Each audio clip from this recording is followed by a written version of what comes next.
सोनार समाज हा भारतातील प्राचीन आणि सनातन परंपरा जपणारा कारागीर समाज आहे. पारंपरिक अर्थाने सोनार म्हणजे सोने, चांदी आणि इतर मौल्यवान धातूंमध्ये दागिने, भांडी आणि सणासुदीला लागणाऱ्या विविध वस्तू घडवणारा सुवर्णकार. आज मात्र सोन्याचा आणि दागिन्यांचा व्यवसाय केवळ पारंपरिक सोनार समाजापुरता मर्यादित न राहता इतर अनेक समाजातील लोकही कारागिरी आणि सराफा क्षेत्रात पुढे आलेले दिसतात. तरीही दागिन्यांच्या सूक्ष्म नक्षीकामापासून ते सणासमारंभातील अलंकारिक वस्तूंपर्यंत या सगळ्या परंपरेची मुळे सोनार समाजातच रुजलेली आहेत. सोनार समाजामध्ये अनेक उपपोटजाती आहेत. दैवज्ञ, लाड, अहिर, वैश्य, पांचाळ, विश्वब्राह्मण, मारवाडी, बंजारा, टाग इत्यादी अनेक शाखांमधून या समाजाचे वैविध्य दिसून येते.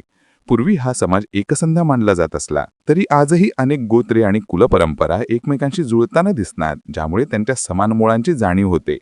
काही शाखांमध्ये उपनयनासारखे वैदिक संस्कार, ब्राह्मण सदृश देवदेवक व गोत्रसंस्था आढळते, तर काही ठिकाणी क्षत्रिय किंवा वैश्य परंपरेचे संस्कार दिसतात. आध्यात्मिक आणि सामाजिक क्षेत्रातही सोनार समाजाने मोठा टासा उमटवलाय. वारकरी संप्रदायातील संत नरहरी सोनार या समाजातील तेजस्वी संतपुरुष मानले जातात. त्यांच्या आयुष्यात एक टप्पा असा आला की त्यांनी शैव दीक्षा घेऊन शिवोपासनेत स्वतःला झोकून दिले. पण पुढे शिव आणि विठ्ठल एकच आहेत असं साक्षात्कार झाल्यानंतर त्यांनी जीवनमार्ग पुन्हा विठ्ठल भक्तीनेच भरून टाकला.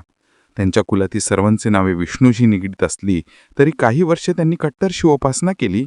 मुंबईच्या सामाजिक आर्थिक घडणीत मोठा वाटा उचलणारे शिक्षणतज्ज्ञ आणि उद्योगपती जगन्नाथ शंकरशेठ यांचा जन्म दैवज्ञ ब्राह्मण सोनार व्यापारी कुटुंबात झाला होता. आपल्या पूर्वजांप्रमाणेच त्यांनीही व्यापार आणि सावकारी व्यवसाय पुढे नेला आणि प्रामाणिक विश्वस्तू व्यापारी म्हणून ख्याती मिळवली. नंतर त्यांनी शिक्षण, सार्वजनिक बांधकामे आणि समाज जीवनात मोठी गुंतवणूक करीत मुंबईच्या आधुनिक रूपाला दिशा दिली. महाराष्ट्र वैश्य सोनार संघ अमरावती यांनी आपली गौरवशाली 50 वर्षे पूर्ण करून सुवर्ण महोत्सवी वर्षात प्रवेश केला आहे. हार्दिक अभिनंदन. नमस्कार बंधूंनो, आज सुवर्ण महोत्सवी वर्षानिमित्त आपण सर्व समाज बांधवांना हार्दिक शुभेच्छा.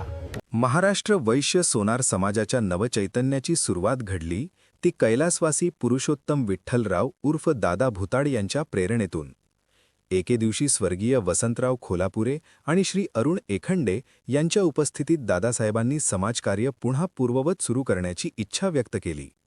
यापूर्वीही समाजाचे कार्य सुरू होते, परंतु काही कारणांमुळे त्यात खंड पडला होता. दादासाहेबांच्या या विचाराला तत्काळ पाठिंबा मिळाला आणि नव्या समाजकार्याचा मार्ग प्रशस्त झाला. जानेवारी 1975 मध्ये रामकृष्ण विद्यालय अमरावती येथे आयोजित तिळगुळ कार्यक्रमाने या नव्या अध्यायाची औपचारिक सुरुवात झाली.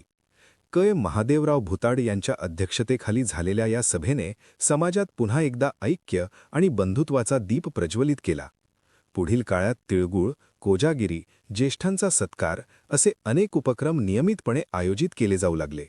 समाजाकडे निधी नसतानाही कार्यकारिणी सदस्यांनी स्वतःच्या खर्चातून व अल्प देणग्यांमधून कार्यक्रम यशस्वीरित्या पार पाडले. समर्पण, त्याग आणि समाजासाठीच्या निष्ठेने हा पाया अधिक दृढ झाला. समाजकार्यात उल्लेखनीय योगदान देणाऱ्या अध्यक्षांची गौरवशाली परंपरा यामध्ये दिसून येते.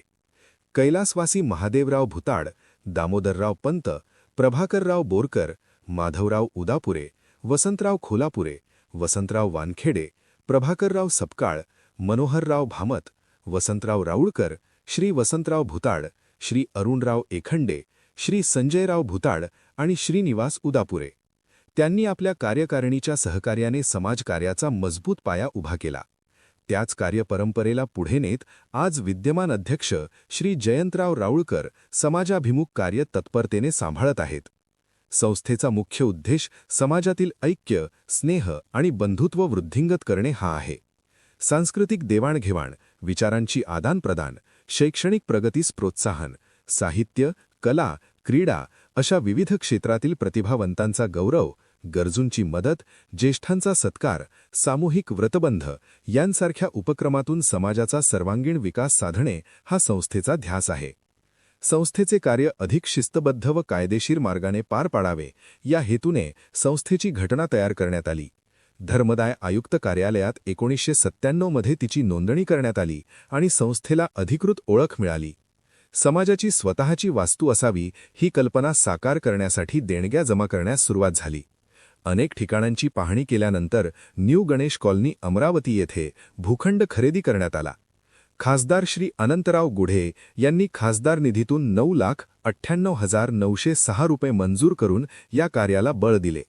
त्यांच्या हस्ते 15 एप्रिल 2001 रोजी भूमिपूजन होऊन कामाला सुरुवात झाली आणि त्याच वर्षाअखेर समाजाची भव्य आणि पवित्र प्रार्थना मंदिर ही वास्तू उभी राहिली.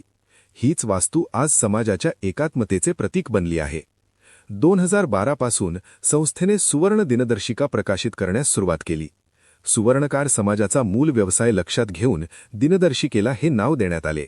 समाजाचे कार्यक्रम, क्षणचित्रे, उद्योजकांच्या जाहिराती, महाराष्ट्रातील वैश्य सोनार संघटनांची माहिती अशा विविध घटकांमुळे ही दिनदर्शिका प्रत्येक घरापर्यंत पोहोचली. समाजाचा कार्याचा प्रसार महाराष्ट्रासह देशातील अनेक भागात झाला. अशा या दैदिप्यमान इतिहासाचे साक्षीदार आज या सुवर्ण महोत्सवी कार्यक्रमात उपस्थित आहेत. तसेच सर्व समाज बांधव सुद्धा उपस्थित आहेत. त्या सर्वांचे आम्ही महाराष्ट्र वैश्य सोनार संघ अमरावतीच्या वतीने स्वागत करतो.